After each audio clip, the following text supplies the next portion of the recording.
And up next is a one-on-one interview with Senator Benson Sunday Agadaga. Senator Benson Sunday Agadaga represents the Bayelsa East Senatorial District in the 10th National Assembly under the platform of the People's Democratic Party, PDP. Stay with us. Senator Benson Sunday Agadaga, born June 12, 1956 in Bayelsa State, Nigeria, is a distinguished politician currently representing the Bayelsa East Senatorial District in the National Assembly. He serves as the Senate Committee Chairman on Oil and Gas Host Communities. Senator Agadaga commenced his educational journey at St. Luke's School in Ologogehe, completing his primary education between 1960 and 1967. He attended St. Michael's High School in Oloibri from 1969 to 1970. He furthered his studies at the River State College of Education, Port Harcourt from 1976 to 1979 and the Ahmadu Bello University, Zaria from 1981 to 1983. He also attended the University of Calabar from 1999 to 2000 and the Federal University of Technology, Owerri from 2000 to 2004, earning a Master's of Business Administration (MBA) and a postgraduate diploma in Human Resources in 2006.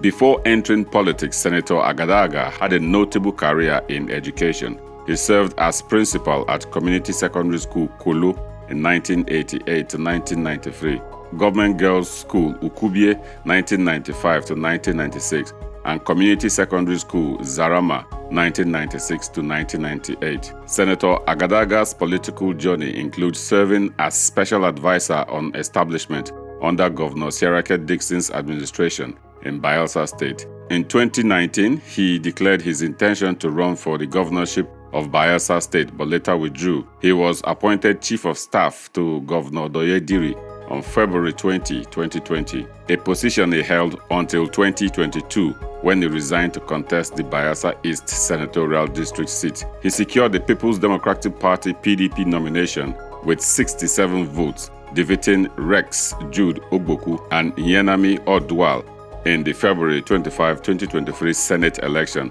Senator Agadaga polled 22,517 votes, defeating incumbent Senator Fremieyo Degi of the All Progressive Congress. Through his extensive experience in education and politics, Senator Agadaga has made significant contributions to the development of Bayelsa State and continues to serve his constituents with dedication.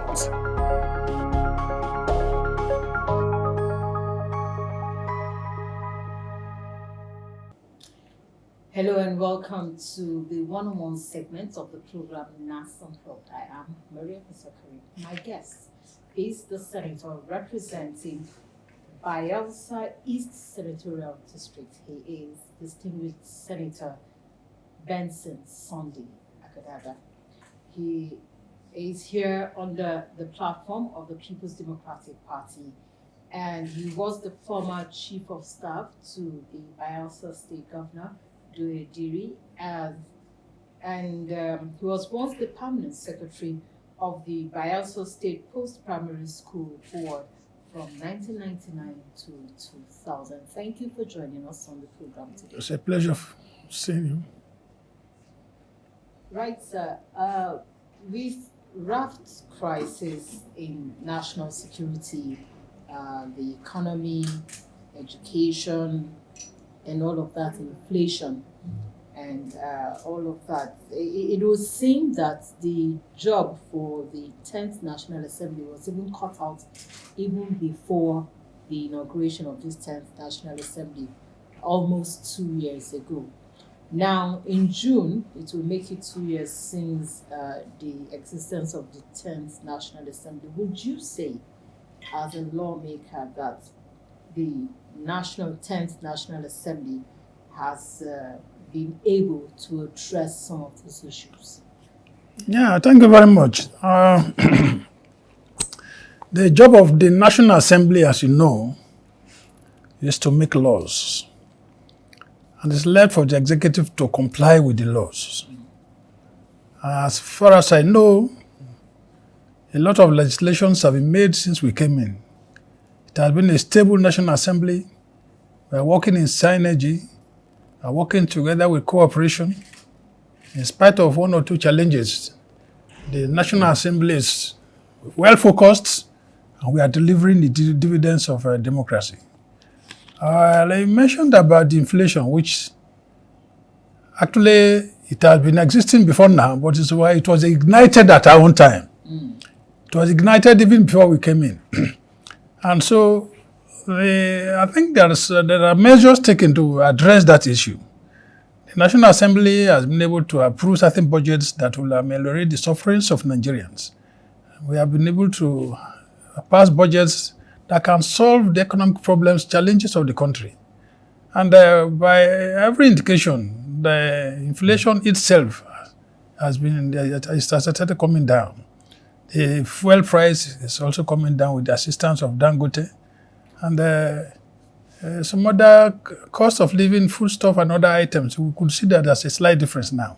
We are very hopeful that with the removal of fuel subsidy, which actually impacted so much on the society, the results are always there, and with time we'll be able to overcome that.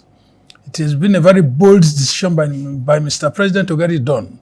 Goodluck Jonathan tried it at his own time, but it collapsed. But President Ahmed Tinubu is steering on with it. And we are giving him the necessary support because that's the best way to go. Without the removal of fuel subsidy, with time, all the budget of Nigeria will go into fuel subsidy. And we didn't have any money to handle the other sectors of the economy of the country. So it's a bold step. I think the legislations we are making will also help to make sure that with the compliance of the executive, things will be better for us in Nigeria. Thank you. Now, while responding, you mentioned Dangote Refinery, which a lot of people have applauded his contribution. But that is just one man out of over 200 million Nigerians. Yes. Shouldn't we have more private participation in this? Yes, Dangote has started, but shouldn't we have more people? I am aware that there are people even in the National Assembly that if they really want to own, a plant like Dangote, they can. So what is stopping more Nigerians from, joining or becoming part of the solution? Yeah, it's a very nice question. Just that aspect of it is not what you can do by legislation. It's left for the individuals to decide to go into investment. And where they invest, they help the economy. We really thank Dangote for the challenge he has taken to be able to provide salt, provide fuel, provide, in fact, different things in the country, as if it's a government of itself. You see, so the challenge is there for everybody to do it. I'm a senator. There's nothing wrong if I can also establish things that can make things better for us.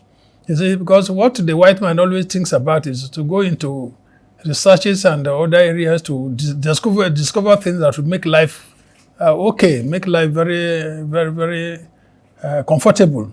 Here in Nigeria, I don't know whether because of the challenges we are facing, people don't go into researches, and so we don't get things going on. But I think we call on all Nigerians.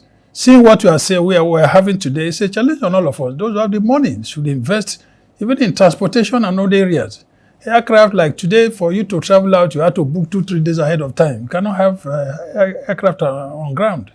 Before now, you move to an airport and you just book your flight and move.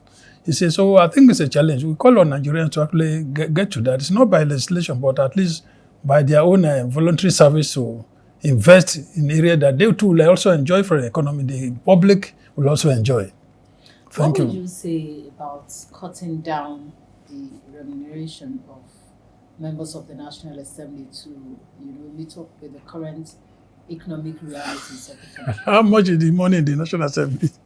Yeah, thank you very much for that question. You see, there's a lot of people who overflog this issue of the National Assembly. Everybody in the National Assembly must have developed on a level. You must have seen some money before you come to the National Assembly. You can count 2, 3, 4, 5. The 5th richest person in Nigeria, see some members of the National Assembly, they have made their money before they're here.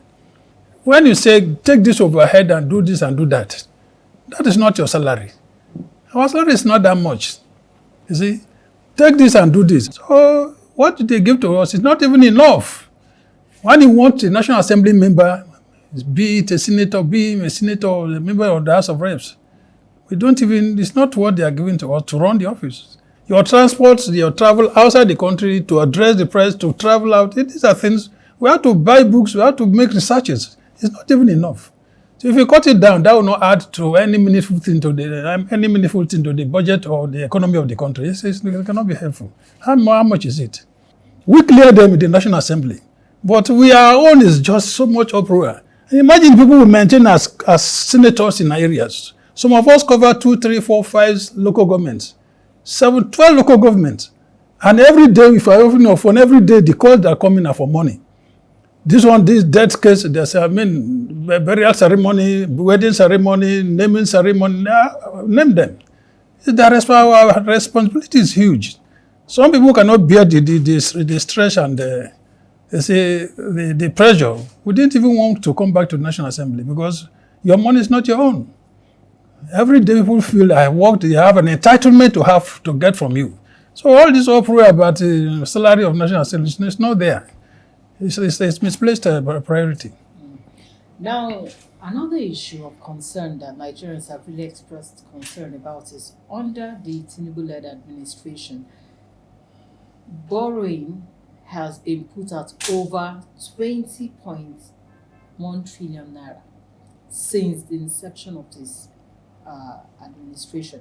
And of course, analysts have expressed concern saying that the sharp rise in federal government's borrowing from domestic is harmful to the economy, one, and then it will also impact on inflation. What's your take on that? Well, borrowing is not out of place for any administration.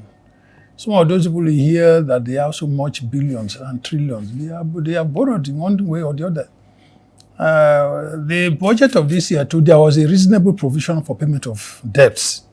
Now, so no matter what you borrow and you are paying, it's part of the economic processes of the country. It's part of the dynamics of the economic system of the country. So as long as you are paying, there's nothing wrong in borrowing. Just that the money we have used to pay this year is very huge.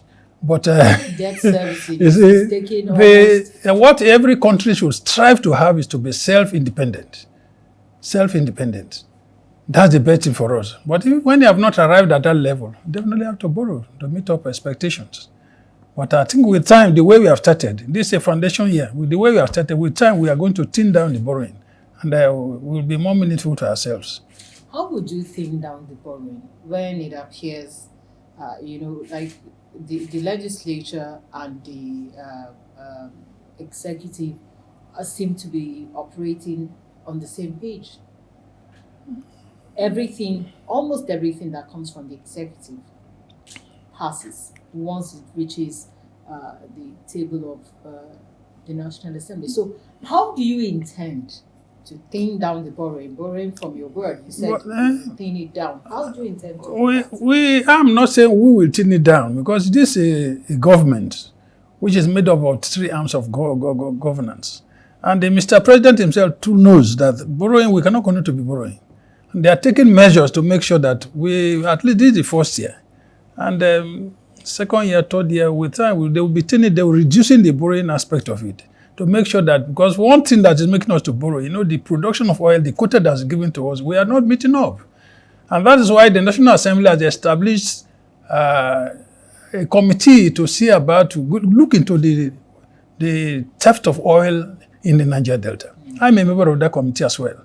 And we are trying to take measures to ensure that the oil theft is reduced drastically. And when that is done, if we are able to produce 2.4 million barrels per day, it will go a very long way to show up the money I've been borrowing.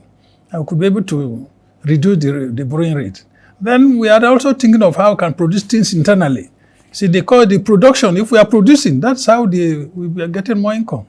You see, we want to enhance production of things, vehicles and other things, so that we cannot be importing all the time, so that we reduce the borrowing. I think we are on the same page with the executive on this aspect of it.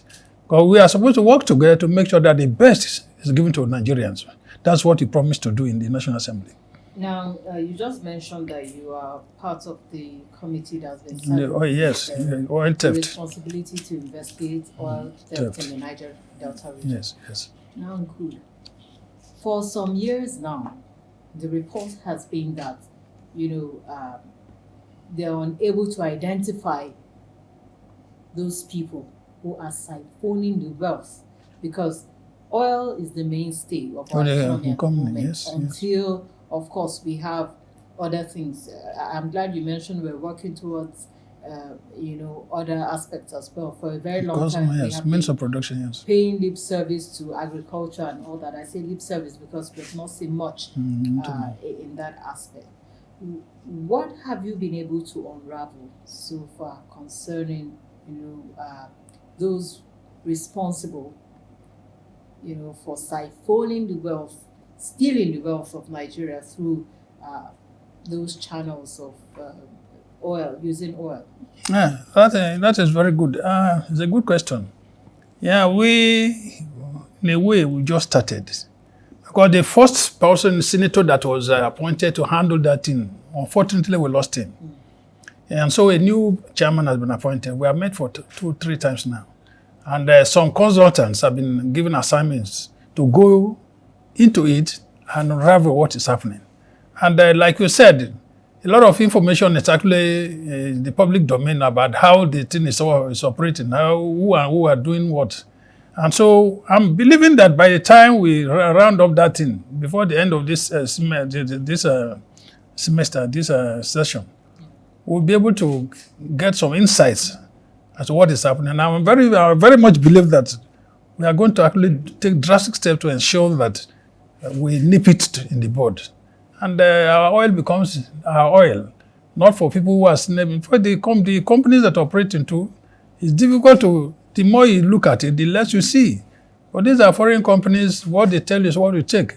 So we have to give recommendations that will be able to give us some self-reliance in the quantity of oil that is leaving the country and the routes that they are taking to come and steal the oil. We'll be able to take some successful steps to stop it. And I think that is very important. You talked about knowing the quantity of oil that that is the only way we can account or plan. If we don't know how much is leaving, we can't plan. We can't plan.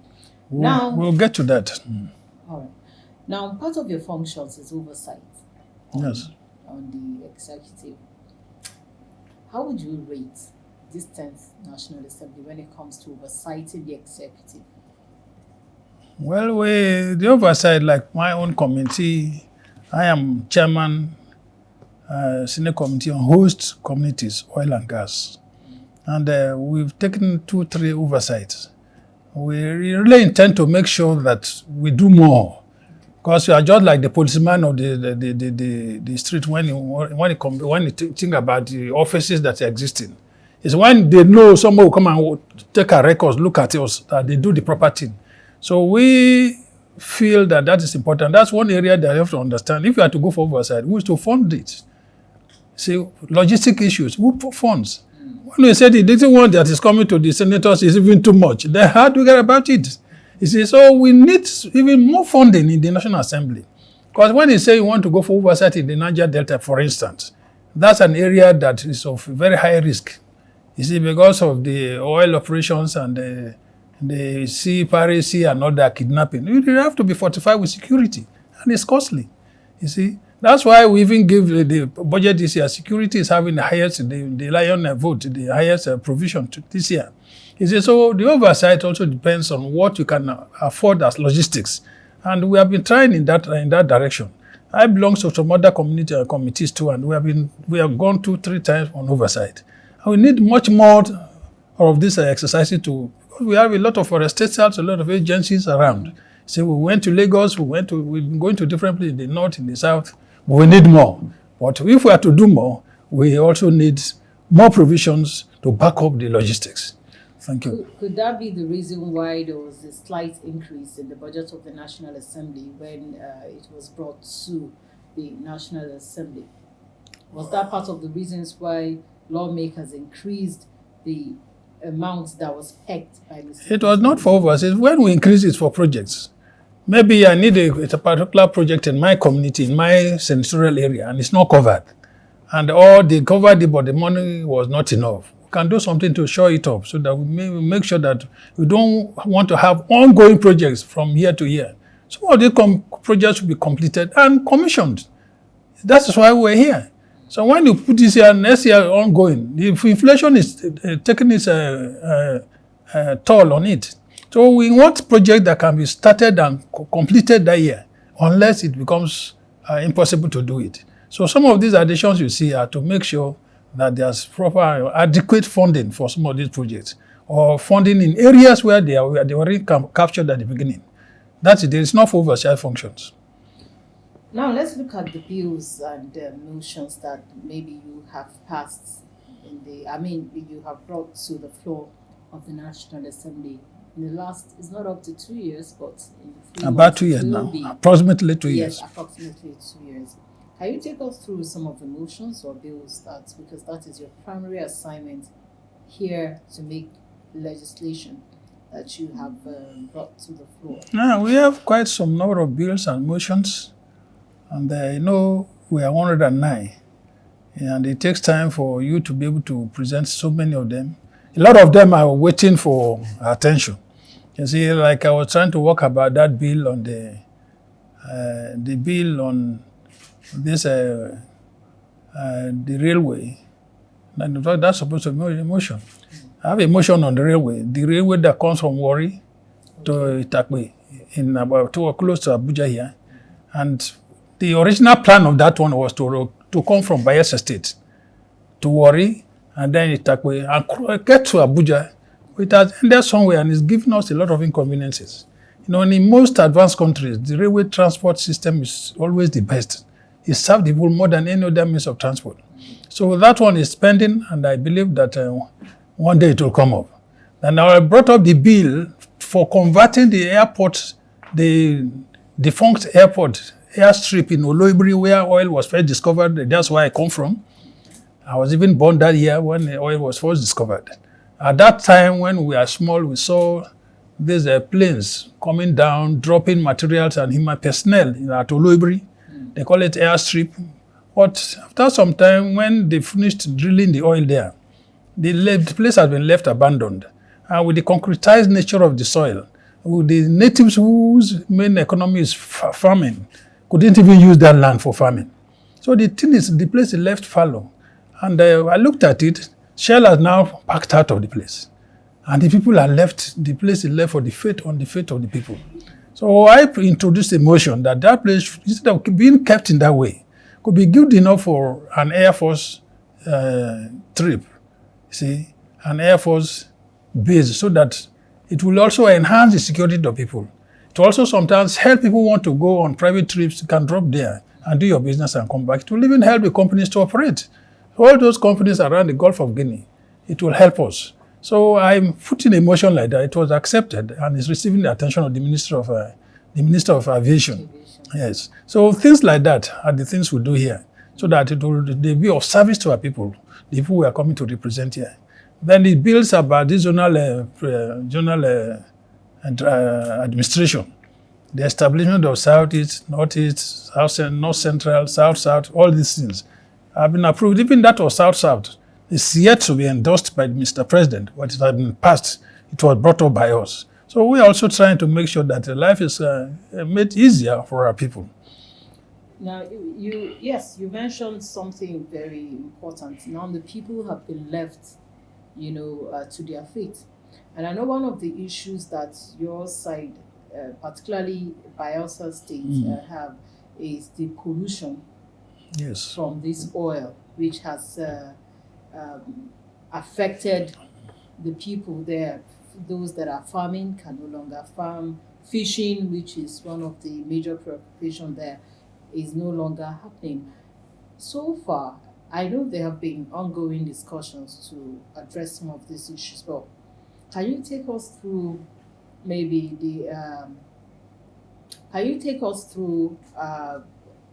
what the level now? I know there have been discussions, but right now, what is the level of progress for those people? Well,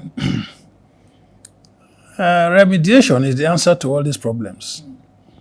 Because I feel that for us to be free from this pollution, both air pollution and oil pollution, see, there must be a definite step by both the government and the companies to get something done. Most of these pollutions come up as a result of antiquated equipment, old equipment, rusty equipment. But each time they happen, people find it very easy to explain away with, say they were tampered with, sort of, say this was sabotaged. They use sabotage to cover up everything and they don't pay. Look at what happened with the Bonga oil field, spillage in Bayelsa State, where everybody saw that the fishes were floating on top of the water, dead fish, everything, every fish ran away. They are doing their best, but you will understand that this oil production in the Niger Delta entails a lot of destructions in the environment. The environment has been so destroyed, a lot of hazards have been experienced because of oil pollution and gas pollution. And that's why even in the gas pollution, there's a penalty for gas flaring. But that penalty, which is over 100 billion naira, has not been paid to the people. So we are looking for the channel to get it done. They have accumulated that for so many years. Approvals have been made for 98 billion to be paid about 5 years ago. Up to today, we not get that money done. I want to take this opportunity to also call on the federal government to release that money to the people who are suffering for this gas pollution. I am even suggesting that we should pay that money through the host community development fund trust. So when they pay to the host community development trust, who are already having some accounts, we can even open deliberately open accounts, new accounts for each of them, because we have quite a lot of them. The PIA has given provision for that, and right now most of these host communities are having quite some money. Some are even inviting us to go for commissioning of projects. For the first time in Nigeria, the whole producing communities are now having some hope. You can construct bridges, can construct classroom blocks, you can construct even civic centers, can construct clinics, and a lot of other things, empowerment of women, market women, and all that. Give scholarship to people. That's what they are doing now. For the first time, the impact is being felt by some of these communities. I think there's a ray of hope in that direction. You see, but for us to take care of oil pollution, it entails a lot. As the chairman of a Senate Committee on Host Communities, we supervise directly HYPREB, hydrocarbon fund in Ogoniland, hydrocarbon remediation fund. So we supervise them directly. And for how many years now, since at the time of Goodluck Jonathan as president, that fund has been provided. They are trying to remediate that area, to correct the pollutions in that area, but it has not gone to any reasonable place. Billions of dollars have been pumped into that place, yet we cannot really see results. So where are these monies? Billions of naira. You're asking the government to, release the money meant for the host communities, and you've just mentioned now that already billions of dollars have been spent, on those that is by the international community, the United Nations. So far, no impact. Because it's a very huge investment. If in Ogoniland alone is taking billions of dollars, and yet we have not perfected everything, that Ogoniland is just one part of River State. When will it get to other parts of the state? When will it get to Bayelsa? When will it get to Delta? Everywhere is polluted. So what I'm trying to say is that no matter what amount of money you pump into the Niger Delta because of oil production, you cannot equate it with the damage that has been caused so far by this oil exploration and exploitation. Because just like they used to say in a local language that there's no way a child can pay for the breast of the mother. There's no way Nigeria can be able to pay for what the loss we're experiencing in that place in terms of pollution, air pollution, and gas flaring. So we really need to do more for the area. That is why even this oil community, community host communities fund, as we requested, which should have been 5%. But it's 3% they are giving now. And with this 3%, there is a little impact that is coming, like I was telling you. So there's some hope now being raised. But Nigeria needs to do more. And we're happy the NDDC is there to take care of some of these things, road construction and others are going on. But the remediation of the area costs a lot. And federal government should also do something to do some of these remediations because the people are suffering. Our farmlands cannot grow well again. Our roofs cannot last. You roof your house with a roofing sheet, the next 10 years you will have to re-roof it again because of acid rain that falls to destroy the zinc. And so we need more attention to be given to the Niger Delta if we are to actually pay back a little of what God has God given wealth of this place. These people that are suffering from devastation. And so distinguished, in June it will be 2 years. Yes. What would you say you have attracted in terms of projects to Bayelsa East Senatorial District? Yeah, June is 2 years. What the budget we prepared for last year is now they are trying to implement. So the few items I put in that have been captured, they are now trying to work on them. And Bayelsas will know that certain approvals have been made and work is in progress in that direction. So certain projects have been approved, jetties, road constructions, water provisions and all that. So the delay in the budget is actually a cause for concern, but we are starting from somewhere. The 2024 budget is being implemented in 2025 from this year. And we are happy that they have given us a little allowance to get up to operate up to June this year. So at the end of June, people will see that certain things are now made available for those who represented them throughout the country, not just in Bayelsa East. All the senators, House of Reps, they are just starting to do something. These are in the name of zonal intervention and their constituency projects. Thank you very much. Thank you so much, Senator Benson Sunday Agadaga. Yes, thank you so much for coming on the program. It's my pleasure. Thanks so much. That's it on this segment of one-on-one on NASS Unplugged. Dangulo Kebele Jonathan, GCFR, my former classmate. My motion is on the urgent need for transformation of the abandoned Shell airstrip at Utogidi, Olibri Oil Well 1, Utogidi, Nogwa local government area of Bayelsa State, to an Air Force base. The Senate knows that the Shell airstrip constructed in 1958, following the first discovery of crude oil in 1956, sitting on over 25 hectares of land, situated at Itokopri Bush, hosted the famous oil well, Olibri Oil Well 1 in Utogidi community, has long been abandoned. Also knows that the airstrip, while in effective operation, was a very valuable asset in the company's oil exploration.